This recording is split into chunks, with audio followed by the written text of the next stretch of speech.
Hello, we are here today with composer Reynaldo Moya, the composer of Silver, the piece that we are actually premiering today.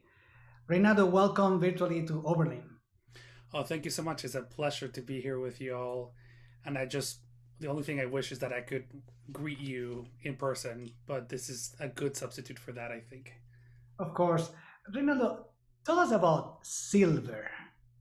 That's Yeah, beautiful. Silver is an interesting piece because it was one of those pieces that I came up with the title before I wrote any music, and it's usually the other way around for me. I usually write the music and then having some idea of what I'm writing about, but then there's a process of kind of finding the right title that puts the audience in the right frame of mind to take in the piece. This was the opposite. So I thought, wouldn't it be cool to title this piece Silver? It was also like a total composer move. I had agreed to the commission. It was due at a certain time, and then they needed the title of the piece like 3 months in advance, and I had not started the piece, and so I needed to just come up with a title, and that was something that came to mind quickly. But then I thought about it, this idea of silver. I just what would it sound like? What would a color sound like, right? And so this is a piece that's kind of made of dark hues and lots of tenor range type music, and you have a lot of those beautiful warm but a little bit dark colors, right? Like it's and the idea of creating a kind of barcarolle that starts the whole thing was something that to me, I don't know, it's like the image came with that, right? The dark colors, the silver gleam, and then this kind of beautifully elegant barcarolle that kind of unfurls very gracefully, kind of falling from the top and then going back up. And It is to me is fascinating that you have this undulation of this barcarolle, as you are saying, this undulation of this rhythm, which is sort of regular, and at the same time you have this gorgeous melodic material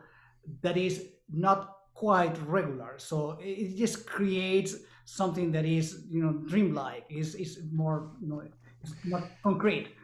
absolutely. I mean, and it is regular, but just not in the way you expect it. So you have an alternation of note values of like 4 and 3. So we're so used to everything being in groups of four, and so it sounds regular, but there's like a little clip at the end, and so it starts to fit less and less well with the overall texture underneath it, and I think that creates a fascinating effect, and that was something that I wanted to explore in this It piece. feels that you're not. It feels that you're not grounded always. That you're sort of floating, which Yeah, is a beautiful effect. And then at some point, things get a lot more vertical, and you include even a percussion instrument. There you include the djembe there, which is an unusual decision, by the way. Is there any particular reason for that?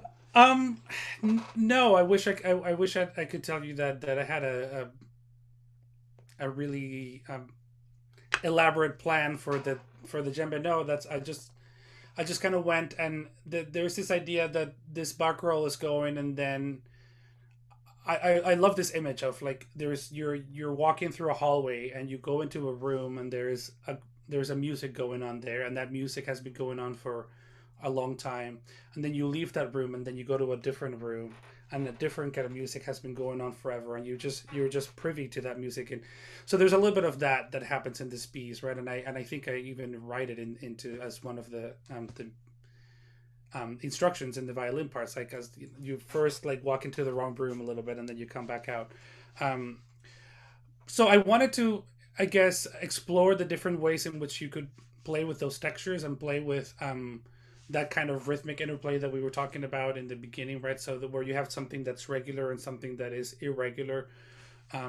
So in the middle section, you have things that the attacks are more regular, but the attacks are not quite fitting with the time signature, and so you have things that are kind of off kilter in that way now, which is pretty fun. And then the climax of the piece kind of brings everything together. It brings the music from the middle section that's more animated and more percussive, together with the barcarolle and the falling melody from the beginning. So it's this kind of coming together of all of the constituent parts that have come before. Something that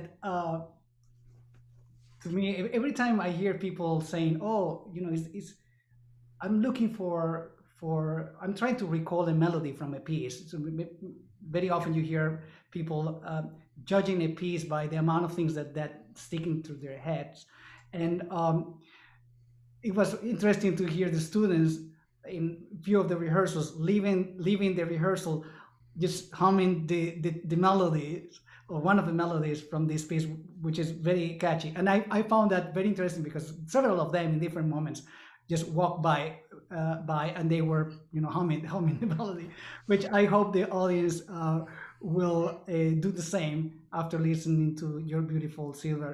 Reynaldo, thank you for your wonderful music, and it has been great for us to enjoy the process. And thank you for visiting us virtually. Thank you. It's a pleasure for me, and enjoy the performance. I can't wait to hear it. Thank you.